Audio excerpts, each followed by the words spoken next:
Good afternoon. My name is Kaila Delaney, and the topic of this presentation is crowd management at Glacier National Park using a ticketed system.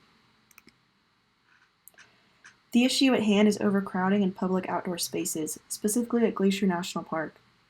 Because these spaces were created with the intent that the general public could enjoy them, it's important that the public maintains access to them. However, as the world population rises and social media creates awareness of these parks, people visit at record numbers and overwhelm the ecosystem and management structures in place. This has been especially true at Glacier, where visitors have been at record highs for several years. These crowds wear the park resources thin, namely the funds and employees necessary to manage such an influx. Visitors litter, improperly dispose of human waste, trample vegetation off trail, harass wildlife, and create large backlogs on popular trails, overlooks, and campsites.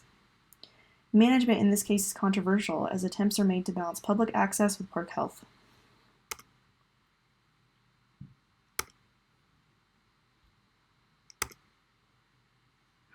The officials at Glacier National Park have recently tried to manage this issue by putting into place a ticketing system. These are the details of the current system. Access to the main entry points throughout the park are restricted in the summer. Because this is a northern tier park that expects heavy snowfall and extreme temperatures in the winter months, the majority of visitors visit from May to September. The cost of a vehicle reservation is low, $2 for 3 days. It is not the cost, however, that is prohibitive. Only a number of these reservations are available and go on sale 4 months in advance. There is a very small number of reservations that are put up for sale the day prior to park entry at 0800. Correctly managing this issue is important, as it plays a critical role in maintaining public access, preserving park resources, allowing a positive visitor experience, and preventing many of the secondary effects listed that result from overcrowding. This issue is increasingly relevant as visitations rise and other parks look for a solution. Using a ticketed system has set a precedent that is being used by 9 of the most popular national parks in the country, and its use will surely grow.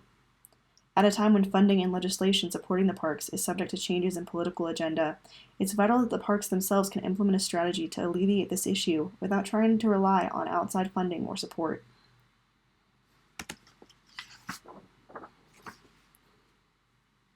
The next piece is giving context to the park's location and the overall resource being managed.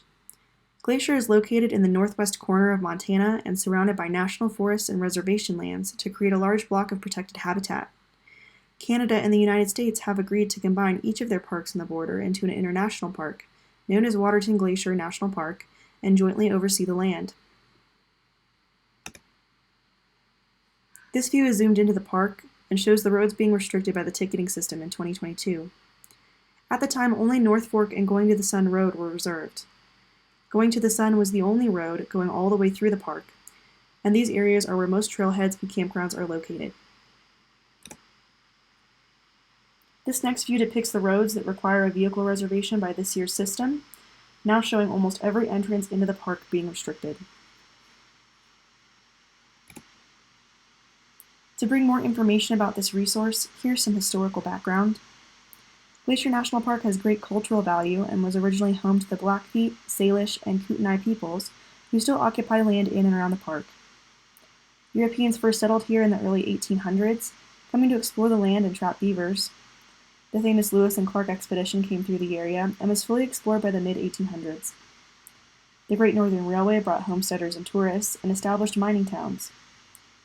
An early advocate for Glacier's preservation was an explorer named George Bird Grinnell, for whom many landmarks within the park were named. He called the park the crown of the continent, and his efforts resulted in Glacier being named a national park in 1910 by President Taft. During Franklin Delano Roosevelt's presidency, he instituted his New Deal and created the Civilian Conservation Corps. These are some of the park's first official stewards who lived in and maintained the park. Another notable figure was Montana's Charlie Russell, an artist who used natural materials like moss and bark to create depictions of the American West through paintings and sculpture during his summer visits to Glacier. Here we have a depiction of the soils in the park, which are not suited to any human agricultural use. An early volcanic eruption contributed volcanic ash to the soil layer, and the climate predisposes the area to landslides, flooding, and overall thin, unstable soils. You can see from the pie chart on your right that the soil is mostly comprised of glacial and landslide and bedrock soil.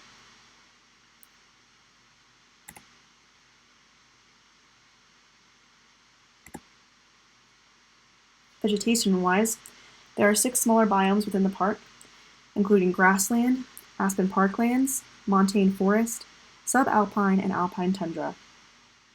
This climate is so unique that there are 4 plants whose presence has only been recorded within the park. The glacial melt, continental divide, and avalanche paths contribute unique conditions that produce unique vegetation. It is known as the crown of the continent ecosystem and contains many different flora, as you can see in my last bullet below.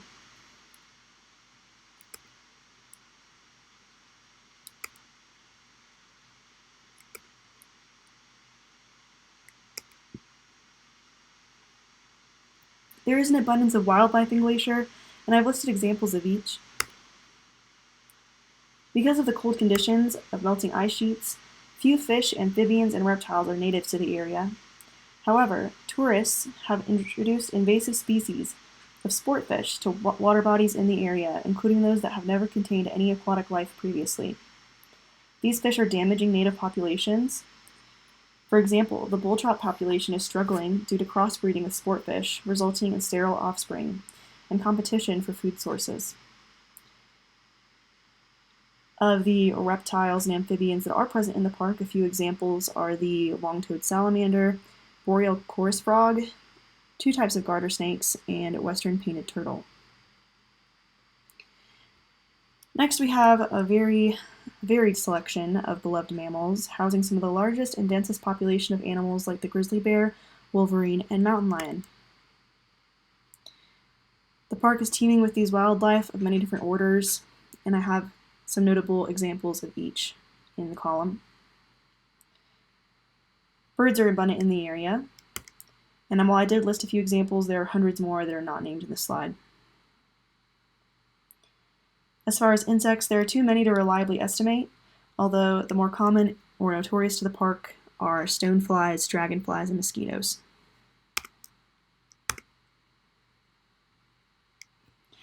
Glacier provides many natural and cultural resources, especially in reference to the Native American cultures that were present here.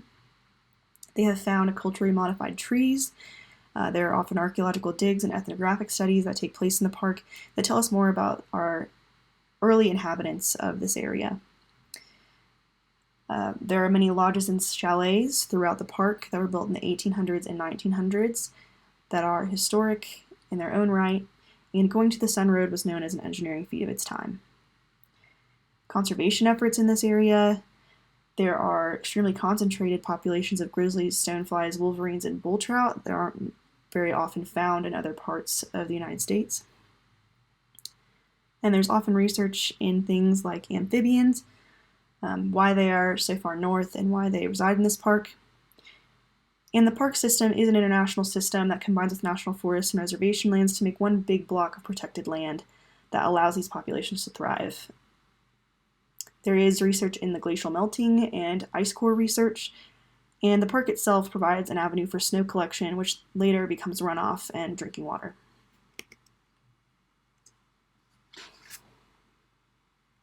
To give more information on the policy issues in managing this rich resource, there is a balance to strike between public access concerns and conservation concerns.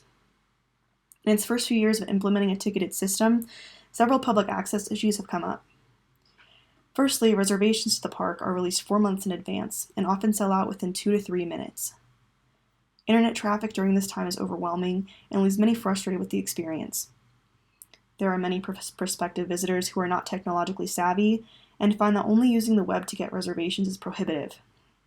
Others who live near the park and have been loyal frequent visitors for years feel unable to enjoy the park because of the out-of-state travelers taking reservations and make those locals feel alienated. The policy is nuanced with certain hours, areas, and exceptions in place. This can be frustrating and confusing to the users. For those who have never been to the park or are unfamiliar with the process, the program is not well explained or advertised.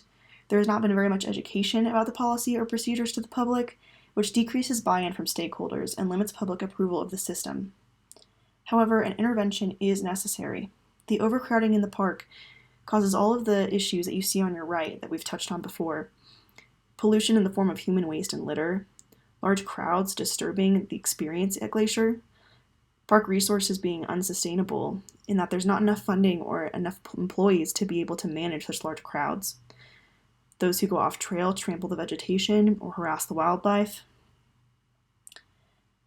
The overcrowding in the park is a big issue that needs some type of intervention. But if this strategy is to be successful, there are big adjustments that must be made to its implementation. Here are my sources for this information.